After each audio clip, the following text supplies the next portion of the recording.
Okay, we gotta be thankful. Many days we delivered by the angels. This Christian family man live out his power truck dreams and provide for his wife and 4 children.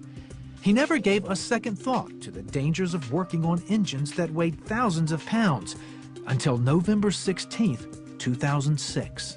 I was working on a Peterbilt logging truck about an hour from our home, and the guy that I was working with that day, the driver of the truck, asked me if I would look and try and diagnose one more problem, one more leak before I left.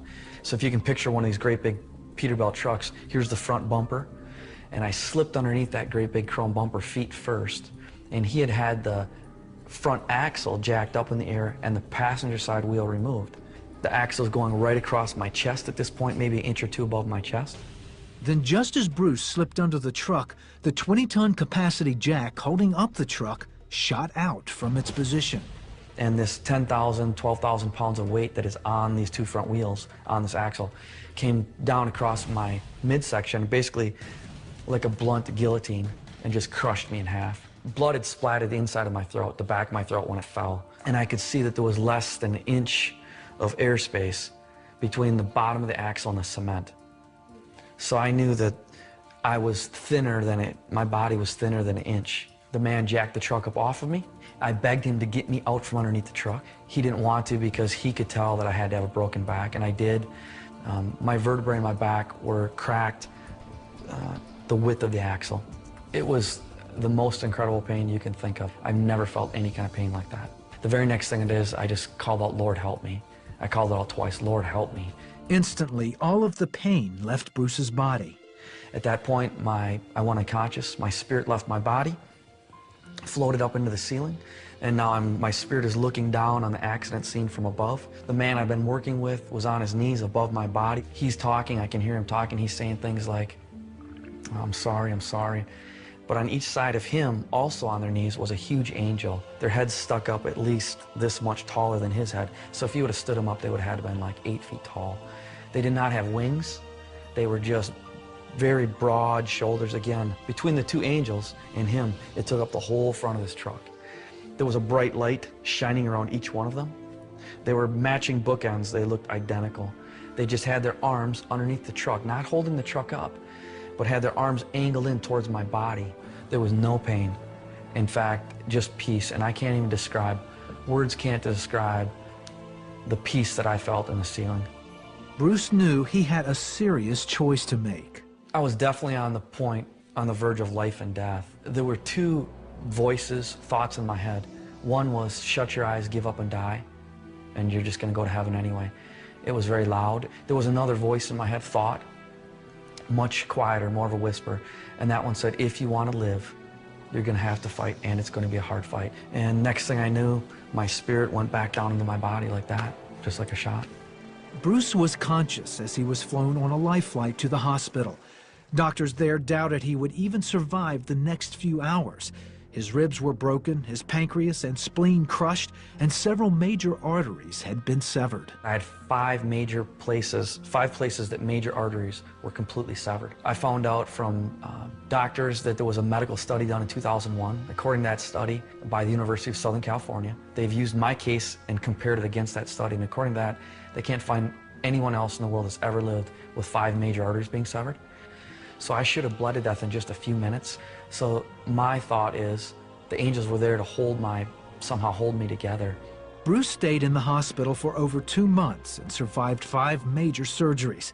Yet he had overwhelming obstacles to overcome. Almost 75% of his small intestines were crushed in the accident and had to be removed. Adult has 18 to 20 some feet of small intestine, they say, roughly. Somebody came in and told us they didn't expect me to live much more than a year. I'm going to starve to death. I was losing weight very rapidly. They're feeding me intravenously. Bruce's once 180-pound frame dropped to 126 pounds. But Bruce's family was praying and his community rallied around him. Then Bruce received an unexpected visitor in his hospital room one day. The Lord woke up a man in New York 2 days in a row, someone that I met one time on vacation. And he came and prayed for me in the hospital, put his palm on my forehead, and when he prayed, he prayed the way Jesus taught us to pray, and he spoke to the mountain, in this case my intestine, and he said, small intestine, I command you to supernaturally grow back in length in the name of Jesus Christ. And when he did, it felt like 220 volts came out of his palm into my forehead, right into my body, and I could feel my intestines moving around and going up and down. After a long 9 months of surgeries and hospital stays, Bruce was eventually able to feed himself, and he gained weight, all the way up to 170 pounds. When he returned for testing, radiology reports and doctors confirmed that he had almost 9 feet of small intestine. His intestines had doubled in length. When they test me, they say that the intestines that the Lord gave me back work twice as good as normal. Even though I don't have my full amount, he gave me several feet back. Even though it's half as much, they absorb the vitamins, the minerals, the nutrients that I eat into my body normally. Over and over, the Lord kept confounding the doctors from the point of them saying that I shouldn't have lived, I should have bled to death, to my intestines miraculously coming back. Over and over, God was showing miracles are happening. My pancreas rejuvenated by itself, my spleen rejuvenated by itself, miracle after miracle after miracle. God just kept showing up and showing himself very real and strong, that he is the miracle worker.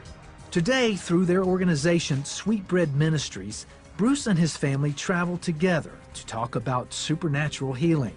Bruce has also written a book called Saved by Angels. Miracle after miracle after miracle. It's exciting to just see what God is doing in people's lives today, and that he is alive and well, and he wants to reach people at their point of need. And so we've got a God that loves us more than we can ever imagine, and he pours out his love on us in such an amazing way that it's undescribable. Can't move because the devil got your ankles, but God has just blessed you from another angle. You've been delivered from a car crash. 3 siblings are recovering together after surviving a horrific car accident that claimed the lives of their parents. We're not going to limit the resiliency of these children. We're not going to. We're just going to accept every day as a gift and every improvement as a gift. 8-year-old Angela, 5-year-old Zachary, and 4-year-old Wyatt suffered horrible injuries in the crash. Their parents, Jim and Carissa Clemens, died along with their 2-month-old baby Juliana. A 5th child, 2-year-old Nicholas, has already been released from the hospital. But the 3 older siblings have a long way to go. The children's great-aunt, Teresa Burrell, says they all reunited for the first time since the accident over the weekend. When they saw each other, Angela just lit up. She just got so animated when she saw Wyatt and just grinned. And they talked, and mostly Wyatt talked, but Angela grinned, and they blew kisses to each other, and even though they couldn't touch each other, they were just right there to support each other. And soon after that, Angela really did start to make a lot more progress. The children are drawing on each other's strength as they recover and mourn the loss of their parents. But their family is optimistic. We're looking forward to a bright future, but we know it's a long journey. So we're just going to find happiness in the journey. You've been delivered from a hard past. Well, that's the man. That's the man that saw, that's the man that heard, that's the man that picked up the phone and blew the whistle on this whole deal. What do you think about what he had to say? If he was here right now, I would gladly give him the biggest hug ever. Tell him that I love him. He saved my life. You know, he saved her life, because who knows what they could have done to her. Well, he told us the same thing. He said if he ever got to meet the two of you, he would give you a big hug too. So let's let that happen. Carlisle, come on out.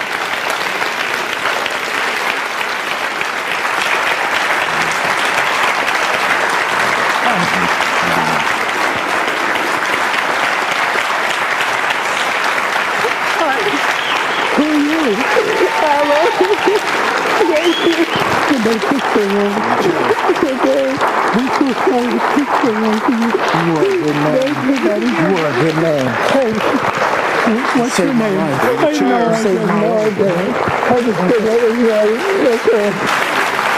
This is a real man right here.